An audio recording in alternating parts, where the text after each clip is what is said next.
खूप मार्ग आहेत, खूप विचारधारा आहेत, पण सत्याचा मार्ग कोणता? ज्यावेळेस 2011 माझे वडील वारल्यानंतर ज्यावेळेस माझा भाऊ ज्यावेळेस तो आजारी होता त्यावेळेस आम्हाला कोणीतरी सांगितलं की येशू ख्रिस्ताकडे तुम्ही या, चर्चला या, की परमेश्वर ह्या जगामध्ये जर कोणी असेल तर तो येशू ख्रिस्त आहे. परमेश्वराने जगावर इतकं प्रेम केले की त्याने त्याचा एकुलता एक पुत्र दिला.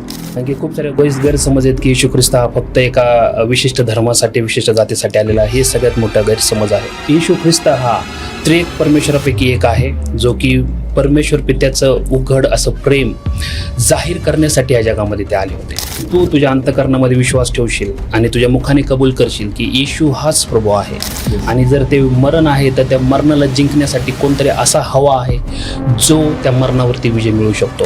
येशू ख्रिस्ताचं जन्मच यासाठी झाला होता की त्याने बोधस्तंभावरती मारावं. येशू ख्रिस्ताचा जन्मच यासाठी झाला होता की त्याने रक्त व्हावं. येशू ख्रिस्ताचा जन्मच यासाठी झाला होता की त्याने दुःख सहन करावं. तर मग येशू कोणासाठी आलेला आहे पृथ्वीवरती? की येशू म्हणाला मार्ग, सत्य आणि जीवन मीच आहे आणि माझ्याशिवाय पित्याकडे कोण जाऊ शकत नाही.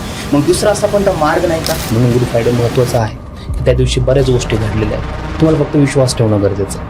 म्हणजे विश्वास एक अशी गोष्ट आहे जी प्रभू येशूच्या रक्ताला सामर्थ्यामध्ये कायम करते. मग लोक असं का म्हणतात की येशूकडे गेल्यानंतर ते ख्रिस्ती बनतो, ख्रिश्चन बनतो? त्यांचा शेवट एकच होता की एक व्यक्ती आहे जो येणार आहे, जो मनुष्याच्या पापाची क्षमा करणार आहे.